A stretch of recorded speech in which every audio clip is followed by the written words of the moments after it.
So I was just editing together the last 5 episodes so I can export them while I record these next couple of reactions. And so it gave me time to think. And plus, I was going through the episodes. I wasn't rewatching them, but I was doing the intros and outros and cutting them together and everything. And something occurred to me. It's a moment of fridge brilliance. And just so we're clear, in case you're not familiar with the term, the brilliance in fridge brilliance refers to the writers of a show, not to the observer. I'm not saying I'm brilliant. I'm saying the writers are brilliant. They're more brilliant than you realized, right? It occurred to me, and maybe it's obvious to everybody else, but it didn't occur to me until I was like, took a break from watching and was messing around with the intros and outros, thinking about what I'd seen. And you remember when Purple Tattoo Guy bowed out of the fight? He just gave up and quit. I thought that was weird, but I didn't understand the greater strategy in that. But thinking about the sequence of events, Naruto fights first. That was always on the schedule. Everybody knew what the schedule was. So Naruto fights first. They're like, whatever. We'll let him get his fight while we get in position. Sasuke is supposed to fight second. That means, according to the Sand Village, the last two fights were not going to happen. Because they were going to be attacked during the Sasuke Gaara fight. Those other fights were not supposed to take place. So Purple Tattoo Guy went into the stadium that morning not expecting to have a fight. He didn't prepare. He didn't spend the last months preparing. He's preparing for the invasion, but he's not preparing for a one-on-one fight. And he doesn't want to waste his magic because he has other shit to do, like the invasion, right? So when all of a sudden the Sasuke fight gets postponed, he's in a fucking dilemma. It's like, oh shit. Now I have to fight when I haven't been training to fight. I can get my ass kicked, and even if I do win, I burned up a lot of magic, and plus we're wasting a lot of time here. Now, there is one thing he should have thought about. You need Sasuke to enter the stadium, which means you need to give him more time, because if it's too long of a delay, he's going to be disqualified and everything fails. Like they apparently have to fight while he's in the stadium. That's the plan, right? So maybe he should have fought just to delay things for another hour or two. I'm sure there's a little bit of time required to clean up the stadium stuff. So he could have bought them a whole nother hour. They came within 15 seconds of Sasuke being disqualified and the whole thing being for nothing. So maybe he should have. But that's why he quit. He quit because he didn't come in there that morning expecting to have a fight. He wasn't prepared for a fight. He didn't want to have a fight. And he didn't want to waste his magic. I just picked up on that. Like, I'm sure that was obvious to everybody else. But I just wanted to mention the fact that I almost thought about just recording an extra little bit and sticking it at the end of the episode. But I don't remember which specific episode this happened in. And I don't have time to like rewatch them to figure out which one it was. Because I have recorded... This is going to be my 11th reaction to this today, right? So days are kind of like wonky because like we've already had a night cycle and now we're back into the morning again. But like for me, it's a day, right? So point being, having seen that many in a row, I'm very fresh in all the material. I just don't remember what specific episode everything happened in. So, but anyway, so this is a good place to put it anyway. We're not too far away removed from when it happened. I just think that's a cool little detail. They didn't explain it to us. They didn't beat us over the head with it. They didn't whisper after the invasion started, see, this is why I quit the fight. This is why I didn't want to fight. Because, they changed the time. We're supposed to connect those dots ourselves. I'm glad they let us do that. And it's always exciting to me when I can connect some dots and realize the behind the scenes reasons why characters make decisions. Rather than just stating it, holding up a billboard, this is why. So it's just a sign of mature writing. That's all. All right, having said that, let's go ahead and get into this. This is episode 69. And we're going on one. 3, 2, 1.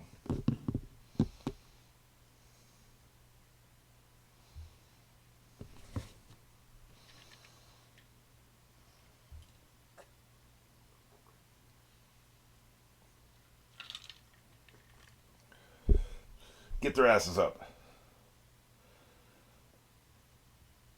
And so, what's his name?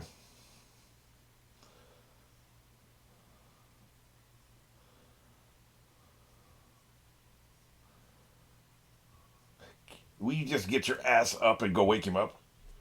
She always needs an explanation for everything.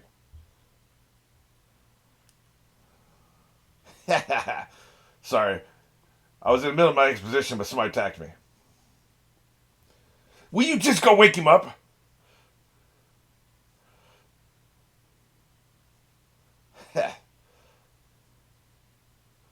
Shikamaru. Okay. Now, don't ask me no more damn questions.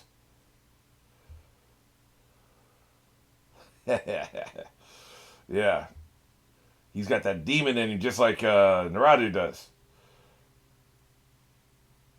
Which is what they were talking about. Oh my god. Are you serious?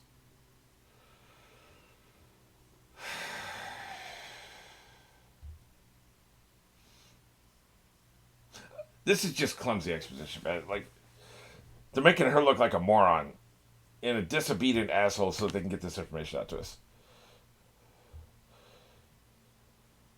It'd been better off if she wasn't asking questions and he was just saying things. Dot dot dot. Just give her the orders in the context, and then let her go.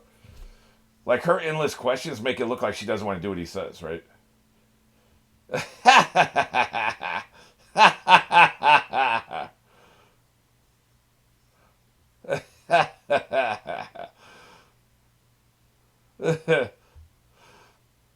Yeah, you want to get some tea and just chill out for a while? You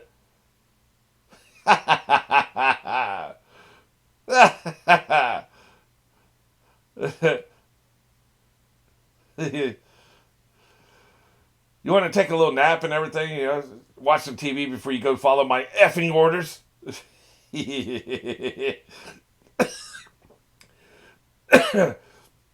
That dog sent me, especially the fact that he can talk.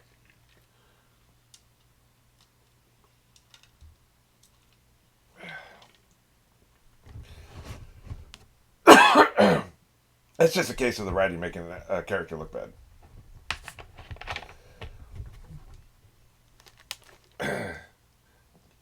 Put your game face on. Apparently Shikamaru is going to help. I like that. I kind of like him.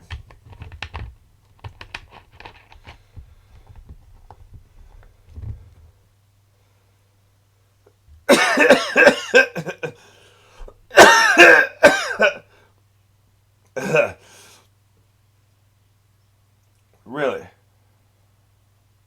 Wow, he's not really going to help us.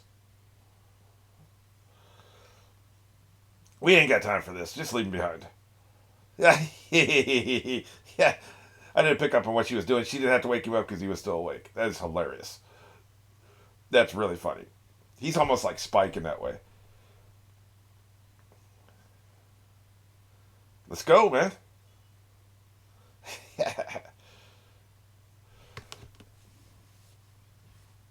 Oh, shit. Hey, man. Damn. Like I said, dispensing justice. He's done more in that 3 seconds than we've seen the Hikaji do the entire time.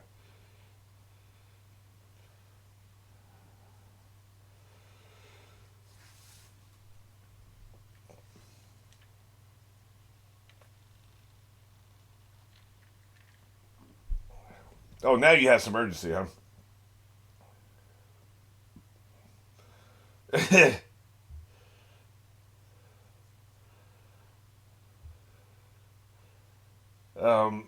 No. No.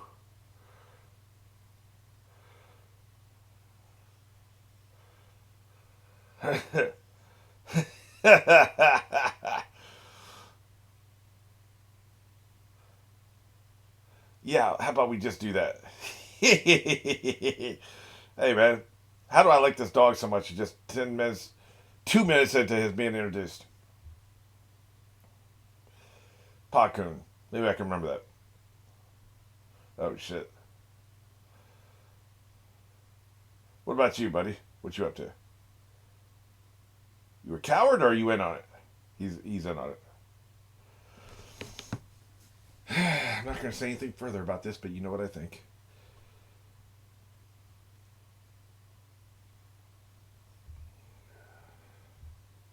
Oh, I'm so scared.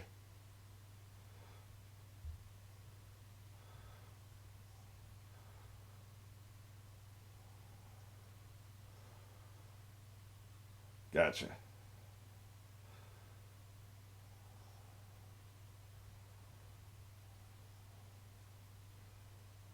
That way they can't be touched either direction. Nice.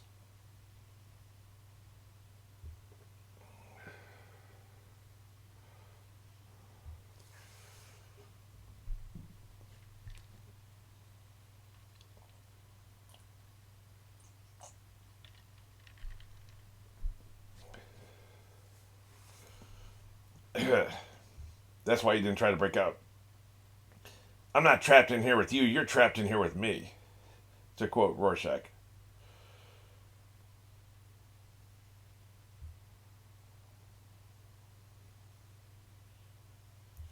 Well, I guess we're about to see something. It's about goddamn time.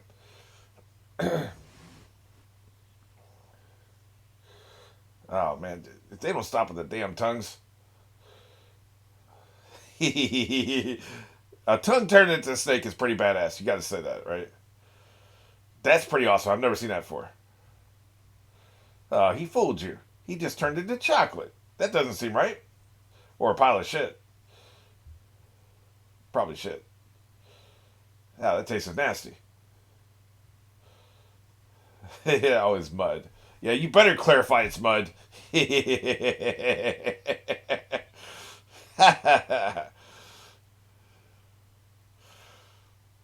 is all I was asking for, man. Why couldn't we get this in episode 8? Oh, man, that looks badass. Look at that. Holy shit.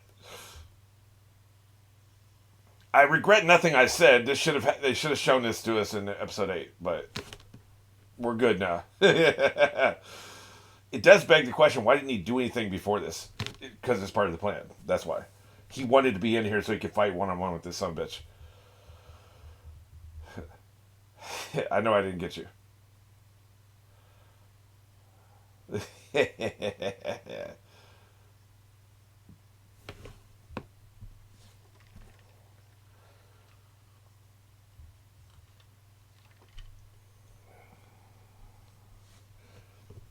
Pretty much. That's been the whole show.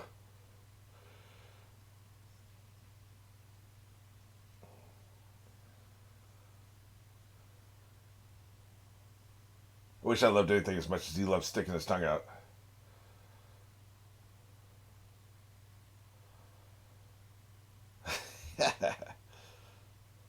They're really good at the crowd audio. You'd be surprised. Like, a lot of animation is terrible at it.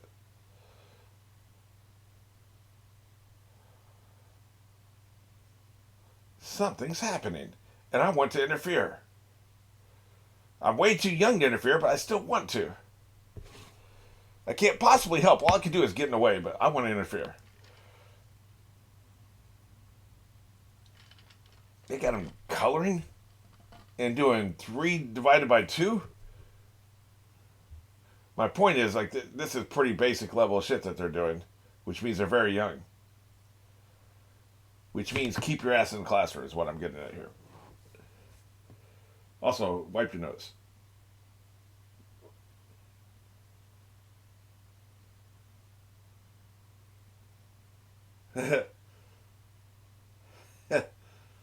Incompetent. If you can't handle a pencil, you sure as hell can't handle being a ninja.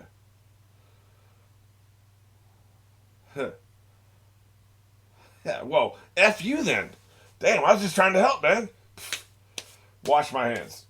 I guess you just have to struggle through life. You're on your own. They're demonstrating the petty concerns that they have in the classroom, as opposed to the big stakes out here, right?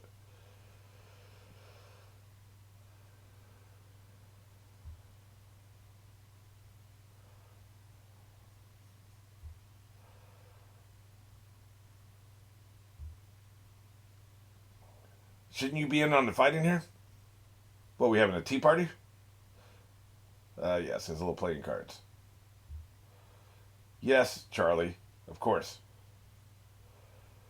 I like that his avatar spins around.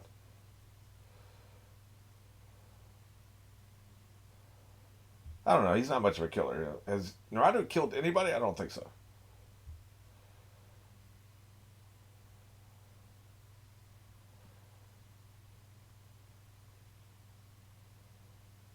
Say. Nah, I don't know what it means.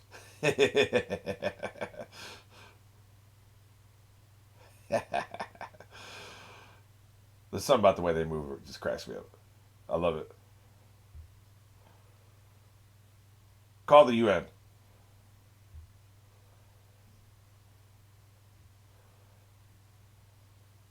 I like that there's about 10 of us sitting around this table sitting out there helping. Somebody has to take care of the kids, though, so I get it.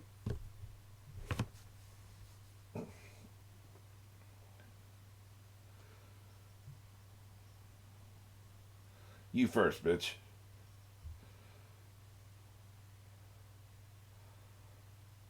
For once. Allow me to get naked. I do my best fighting naked.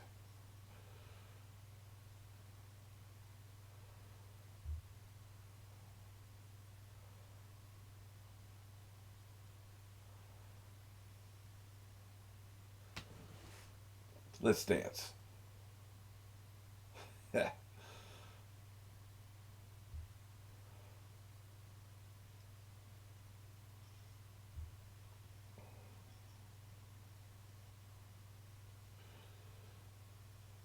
Hope you can fly. Because that barrier seems to be here, not above and below, right?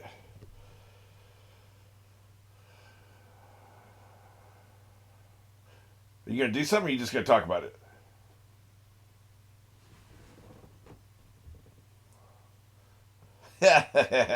I'm going to spank you. I'll take you over my knee and spank you.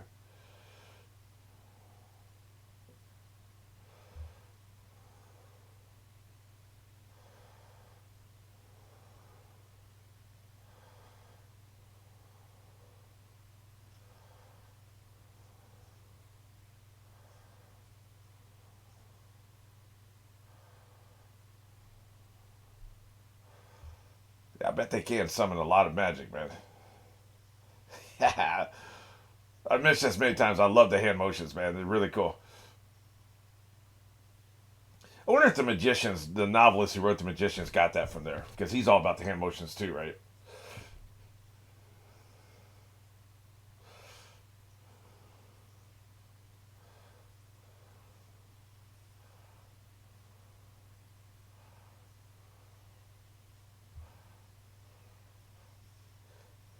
Yeah, you have failed, old man.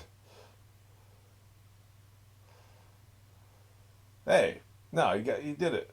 Good job.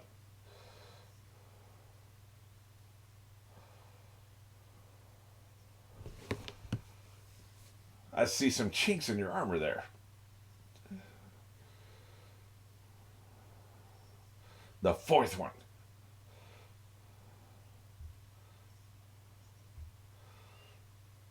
Zombies, I'm assuming.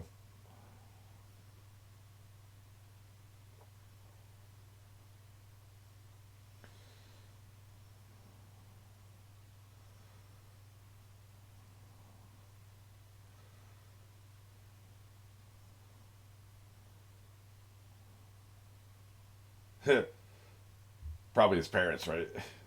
That'd be just mean. Probably people he knows, at least.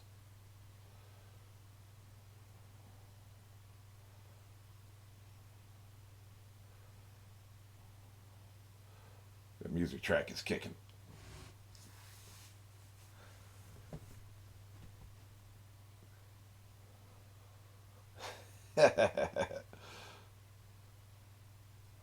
Where? Some kind of ninja you two are. I didn't realize there was a class of ninjutsu called whining.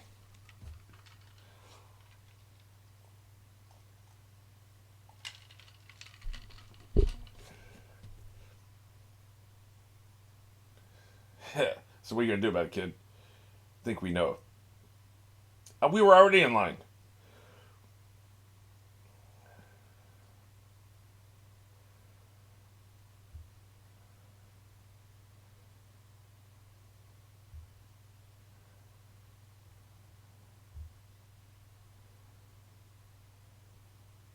We know that's exactly what's gonna happen.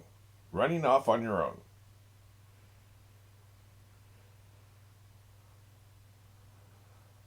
It's making me angry.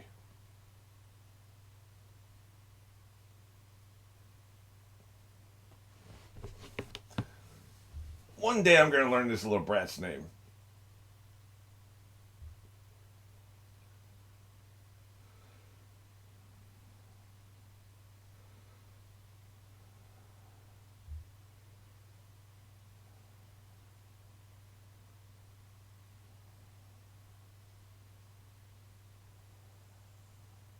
I guess that's his name.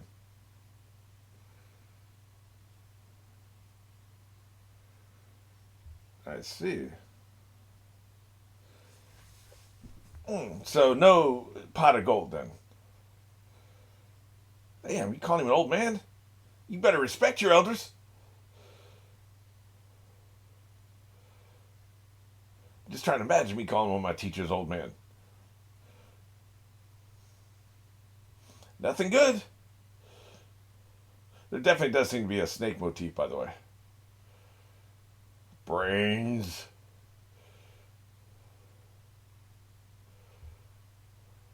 Rock on. Say, are they not zombies? I thought those were coffins. Maybe they were summoning chambers.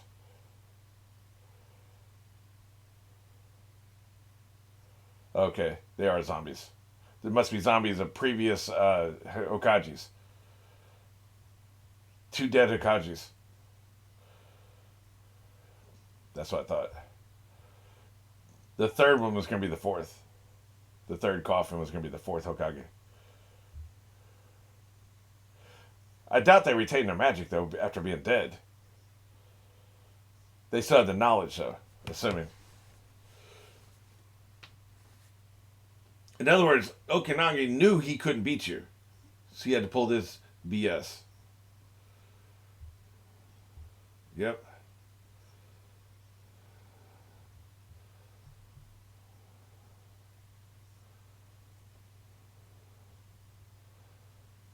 I suppose. Yeah.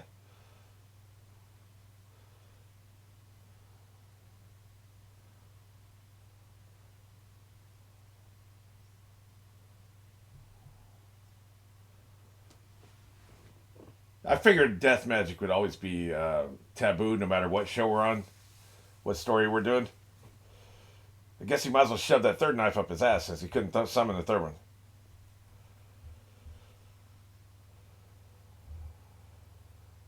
Guess they filled him in.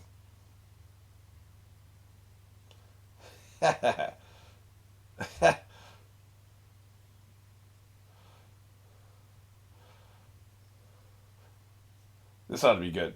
Hey, man, they are so damn fast. Even the lazy one is fast.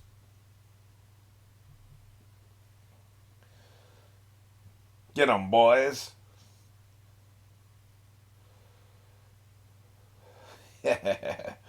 He's really proud of that playing card.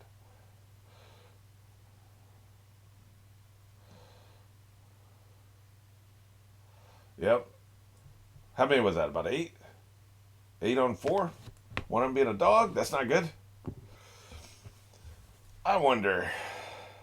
Okay, so you reanimate the dead. You're fine. And they apparently have their whole facilities, all their knowledge, their personality. They'll be commanded to do something, they have to obey the commands. Okay, so they will do what they got to do under protest. That's a dynamic, by the way, I love. I've tried to write several stories that way. Where it's like, you're commanding somebody, you have complete thrall over them, but they still retain their sentience. And so in the story I wrote, they were talking shit the whole time to the person who's commanding, just dogging them out, insulting them every chance they got, undercutting them, but would obey all their commands. Right? I love that dynamic. Where I hate your guts, but I'm going to do everything you say because I have to. Right? So it's that kind of a situation there. So they'll do it, they just don't want to, but they'll do it. You reanimated dead. Okay, that's very powerful magic. Did you reanimate their full abilities to conduct magic, to use magic, to summon forth chakra and use it in the way you were when you were alive? Because most magic systems, you being alive, it produces your magic. The fact that you're alive, you're breathing heart, your breathing lungs, your beating heart, your consciousness generate magic a certain amount per minute, right? The chakra thing seems to be that same way. Like they burn up, they use up all their chakra. They have to sleep for a couple days, eat a bunch, and then they can generate some more. So being alive generates your magic. So what happens if you come back to life? I predict what happens is they have a certain amount of innate magic they bring with them, but they can't produce any new magic. Now, being Hokage, that certain amount is probably going to be a very large amount. Let's say the average human produces 50 chakra a day, just to assign a numerical value, right? And so, if they were brought back to life, they would bring 50 chakra with them, just for the sake of argument. So Hokage probably can do 3 times as much as an average person, just because they're so much more powerful. They can just generate. So say they generate 150. Then theoretically, and their rules could be very different. I'm just trying to workshop this a little bit. Theoretically, you would bring back 150 chakra with you, and that's what you'd have to use. So to an outside observer, it looked like you have an infinite amount. You could burn up 50, which is a normal amount you would see anybody else in a fight do an entire day, and it looks like they have an unlimited reservoir left. But that's only because they generate 3 times as much. They do that 53 times, they're done. They're out of magic. I wonder if that's how this is going to work, and that's how he's going to win. He's going to make them burn up a bunch of magic, and they can't produce anymore because they're dead, and that's going to be how he defeats them. That's my theory. We'll see what happens. Maybe they have some kind of underworld, hell dimension source of magic that's different than what they had in life. So this could all be BS, but yeah, we'll see what happens.